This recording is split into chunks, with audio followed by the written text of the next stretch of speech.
On the morning of August 15th, 2017, Zachary DeVonzo was murdered by his landlord. His landlord confessed to shooting him 5 times, but no one is being charged with a crime. Zachary DeVonzo was gunned down in his yard in Latson in August of 2017. Later, one of his landlords allegedly confessed to shooting him 5 times, but no one's being charged with a crime. Officials at the Berkeley County Sheriff's Office say this case is self-defense. This is the true story and injustice of Zachary DeVonzo's murder.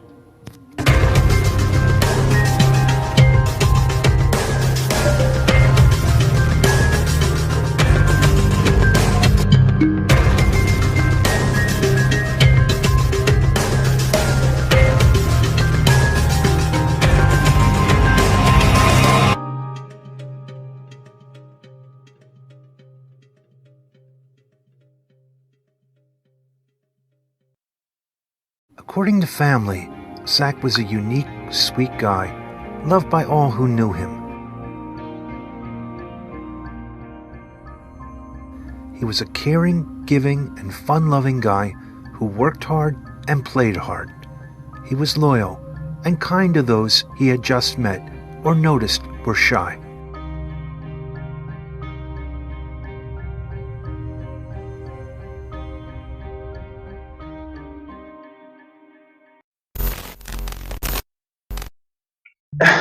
How do you, Ms. Watson, describe justice these days? Very far in between and few is how I describe it. Not a lot of people get it unless you have a lot of money and political power. It's not an even playing field at all for anybody, and especially those that are low income or a brown and black colored skin. They don't get justice at all, and that is something I'm very passionate about, because I can't even imagine, I know what it's like not to have justice and have people look at me and lie and treat me like it's no big deal that my son was murdered. But I know, and I've shared my cover story with other families that have been through the same thing and treated much worse than I can't even imagine, On the morning of August 15th, Zach was gunned down by his landlord in his own yard. He was shot 5 times. August 15th, 2017. How did your day start? With a phone call. I had worked the night before. I work in a hospital, or I did work in a hospital then, 7P to 7A. And I had worked the night before, and I was sleeping, and I received a call from the Berkeley County coroner asking if my son was Zachary DeVonzo and that he was in the morgue. So the first thing, my youngest son was with his dad in Sumter, South Carolina at the time. So the first thing I did was call him, my ex-husband, Zachary's father, and go there to see what we can figure out and see what had happened.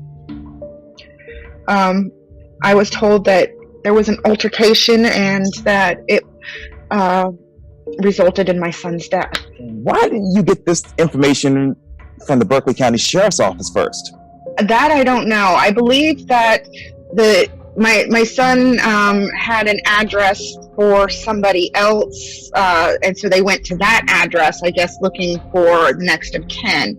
So my son was killed at 5:30 in the morning, and it was about 11 when I found out what had happened after they got a hold of me. But then the situation, the truth, I did not find out truths of the case until 6 months after the fact, because of how the detective and how Dwayne Lewis, the sheriff, worded and tried to make things sound like, we're going to investigate this, we're going to get down to the bottom of this, we are going to catch the person that did this and find out what happened, only to find out 6 months later, after the people sold the property and everything, that it was considered a self-defense case, and that Charlotte Wilson's office had claimed it and deemed it non-prosecutable before my son's body even got to the morgue.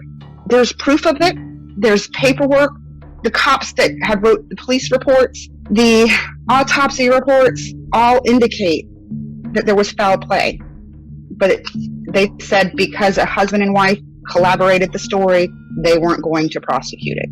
According to the report, my son had to be at work early that morning because I believe it was a Thursday, something like that.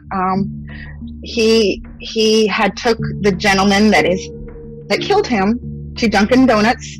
They're not in Latson, but in Somerville, which is the closest Dunkin' Donuts. Right. There is video. They did get video of them two walking into Dunkin' Donuts. My son paying for donuts for their children and for him and breakfast and stuff, and them leaving Dunkin' Donuts. When they arrived back to the house, moments later, my son was killed. He tried to claim that it was self-defense. He said that my son jumped on top of him and started beating him, but he had 2 guns. Where did the guns come from? He said this in his own statement. This is not even something I said. In his own statement, he said the gentleman, Dwayne, was armed with 2 guns and was unable to discharge any of those. And it was his wife that ran in the house and got another gun, a .22 long gun, shotgun, or a long, .22 rifle. That's the word I'm looking for. And shot my son 5 times. Why wrestling with her husband? Come on now. Even saying that doesn't make sense. The Berkeley County Sheriff's Office said it was a case of self-defense. Who shoots someone 5 times in self-defense? Why did police settle on a self-defense narrative? It looks like it's business as usual for police in Berkeley County. We will follow this story until there is justice for Zachary.